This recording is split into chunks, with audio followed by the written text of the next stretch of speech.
This is James Clapper, the director of the NSA. He was at the Senate, what was it, the, not Foreign Relations, the Armed Services Committee hearing on the NSA, and he gave us a whopper. What I wanted to see is if you could give me a yes or no answer to the question, does the NSA collect any type of data at all on millions or hundreds of millions of Americans? No, sir. It does not. Not wittingly. There are cases where they could inadvertently, perhaps, collect, but not wittingly. All right, so we've talked about this many times. You know, that's right out of Seinfeld. When you're lying, the higher up on your head that you touch, that means it's a bigger lie, and he pretty much nailed that one right there. We now know this is a 100% lie. He was under oath right there when he did that. Is this the biggest lie of the year? For sure. That's got to be the biggest lie of the year, right? Well, I think, of course, it's the biggest lie because you saw how hard he was punished right after he said that. Right. Right after he said that, they immediately gave him a raise and they gave him a promotion.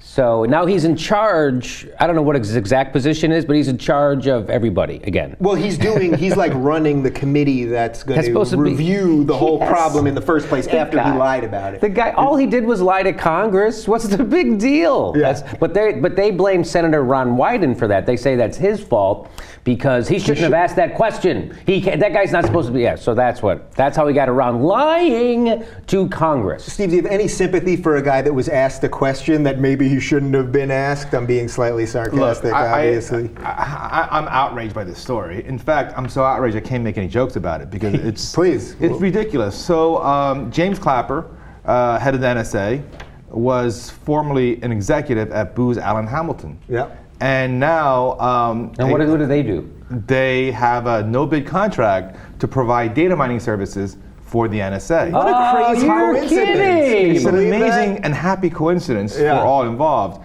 So when the story first broke, I said immediately to Cenk, I bet you any amount of money that this is not really about our security or even about spying on Americans. This is really about money. Someone's making a lot of money off of this, and I guarantee that's why this is happening.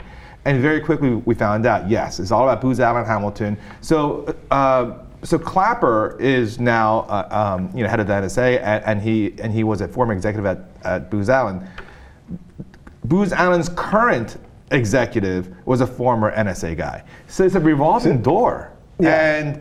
And for these guys to say, yes, possibly, probably, unwittingly, I don't know, maybe, I mean, come on. I mean, it makes a mockery of the whole system. And if you can get away with these lies that impact all Americans, essentially, then it's hard to take government seriously, it's hard to take the rule of law seriously, and it just breeds contempt for the whole process. Yeah, so I want to talk about the bigger part of that you're getting to, but just lastly, with the lie itself, why are there no repercussions? If you were to lie under oath in a murder trial, you know what I mean, there are repercussions. Why are these people held with total impunity? Because he's lying in the protection of power. He's not lying when he's trying to screw over power. He's lying to protect them. So they all go, oh, he's helping us. So it's okay. And it's okay if you lie and you're on our side. That's basically it. Yeah. And but if you lie about cum on a dress or getting a blowjob in a hallway of the Oval Office, much worse. We're going to have to impeach you. Yeah. But if you lie about actually subverting the Constitution, and then that's okay. Yeah. So speaking to the bigger issues that you mentioned there, has Obama sort of been let off the hook with this thing? Because it seems like this whole thing has happened. It's happened. Obviously, it started under George W. Bush, but it's happened on Obama's watch too. And nobody really associates him with that because you have all these clowns like Clapper that make such ridiculous statements that. To be honest, I don't know. And you know, I'm a harsh Obama critic, but on this, yes, I wish he were more of a leader. I wish he would take the position, hey, not on my watch. We're not going to have this. We're not going to violate the Constitution. We're not going to waste taxpayer money. We're going to do the right thing. But to be honest, I don't think any president, to be honest, is really in charge of this whole apparatus that's been, built over decades of national security and defense, because God forbid if anything happened, all fingers point to Obama. Yes. Say, you know what, Obama, because you stopped us spying on Americans, now we have this terrorist strike, so blood is on your hands. Right, but doesn't that show a huge flaw in our system? That I totally agree with you. The president, I don't know how much he knew or how much he doesn't know or how much they let him be privy to purposely because they don't want it getting all the way up to him so he can't get in trouble for it. But doesn't that show a flaw in the system if the president himself can't control these types of things? Well, I don't know whether he can or the flaw in the system is that everybody goes along. I think that's the flaw in the system, including the media, seem to go along unless it directly affects them. Then they get pissed off. They got really pissed about. Hey, you're tapping our phone? What the fuck? Yeah. But if you tap everyone's phone, well, then so nobody really cares about that stuff. So is there a flaw in the system? I think there's a flaw in the overall system that the people who are the watchdogs for our society are now co-opted by the people they're supposed to be watching. And so that's why things like this happen. That's why you can cut food stamps at the same time if you're giving doctors raises in the same bill, right? So we need a watchdog, and that's why we're here. Don't forget corn subsidies. I love the corn subsidies. That's my big one. And the thing too, the reason why I don't blame Obama even more than I want to blame him on this NSA issue is that there is no real public outrage either. It's only the far right and the far left who are upset. Yes. The vast majority of people seem to be like, whatever, privacy, schmivacy, whatever, we don't care. There's no outcry from the media, because you need to have all of that to empower the president to put a stop to something that's been going on for so long. Yeah. He can't just do it on his own because he could be wrong. He's not, and this president is not the leader that's gonna make that kind of bold this is not step. This is not him. He's a consensus builder. He's a bureaucrat in many ways, and he's not gonna be that guy who says we're gonna go in my direction. I'm gonna pull everyone in my way. He's not that guy. Yeah. And without the outrage, it just won't happen. So final thought on this. So obviously we have to bring up Edward Snowden. What should happen to him now? Because that seems to be the debate now. Is he going to stay in Russia forever? Is he going to maybe make it to Brazil? We have all these fools, I think, like Dianne Feinstein saying he should come back here and face whatever, face the music.